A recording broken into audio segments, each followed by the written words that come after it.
Hi, Lori the Insurance Warrior here. Today we're going to ponder a deep philosophical question. What does it take to be the worst insurance company in the world? People often say, that will never happen to me. I have good insurance. They paid for my knee replacement. They never give me any trouble. And I say, all insurance is very good. Until you need something they don't want to pay for. Do you really want your insurer deciding who does your brain surgery?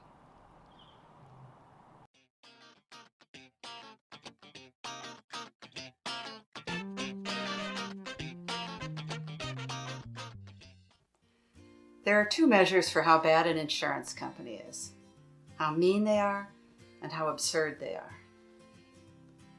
Of course, it's all absurd all the time. However, every once in a while, an insurer comes along that is so nutty that it breaks the absurdity meter. So it was with number 227, the case for Nicole from Oregon. Don't worry, you won't encounter this insurer unless you live in Oregon, Washington, or Alaska. Oregon Dental Service was started in the 1980s by a group of dentists. Yes, dentists. Then in the year 2000, Oregon Dental Service expanded their horizons, changed their name to Moda Health, and became a medical insurer.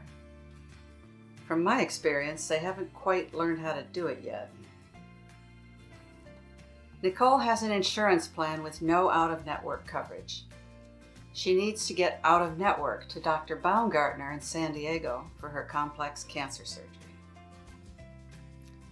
On October 15th, Dr. Baumgartner contacted Moda to request pre-authorization for the surgery. There's a law in Oregon which states that the insurer has to respond to a provider's request within 2 days. It took 13 days, with Nicole calling Moda several times a day to get them to deny the surgery. Clearly, Moda Health didn't know what they were doing, didn't know what they should be doing, and didn't care. And we hadn't even started appealing yet.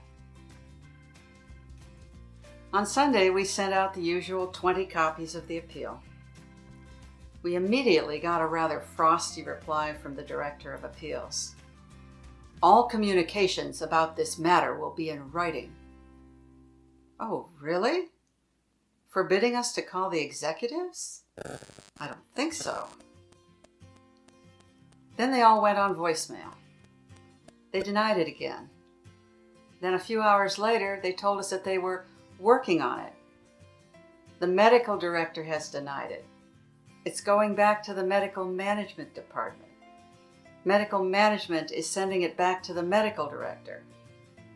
Finally, I said, enough of this foolishness. Get me the denial letter so that I can write a response to it and move on to external review. It took another dozen calls by Nicole to get them to fax the denial letter. There I was, standing by the fax machine. Moda Health faxed 21 pages, in Korean.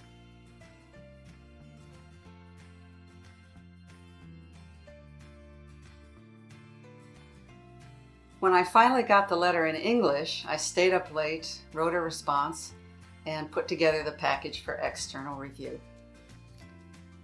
In order to get an external review in Oregon, you have to submit your package to the insurance company. The insurance company has to certify your application and send it on to the Department of Financial Services.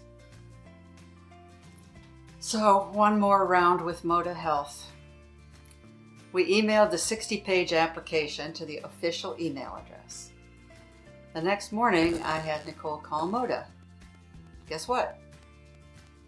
They didn't receive it, they couldn't find it, they had no record of it. So I took an end run around them. I found a higher-up at the Department of Financial Services and crafted an email for Nicole to send to him. He responded immediately, asking for a copy of our application package. Our new friend at DFS called Moda. They said, "We're still working on it." 20 minutes later, they approved it. Fighting an insurer which is both mean and ignorant is like wrestling a greased alligator in a mud wallow with a blindfold on. If any other company did business like this, they would be out of business. Moda Health wins this week's prize as Worst Insurance Company Ever. Thank you for watching my video and subscribing to my channel. See you next week.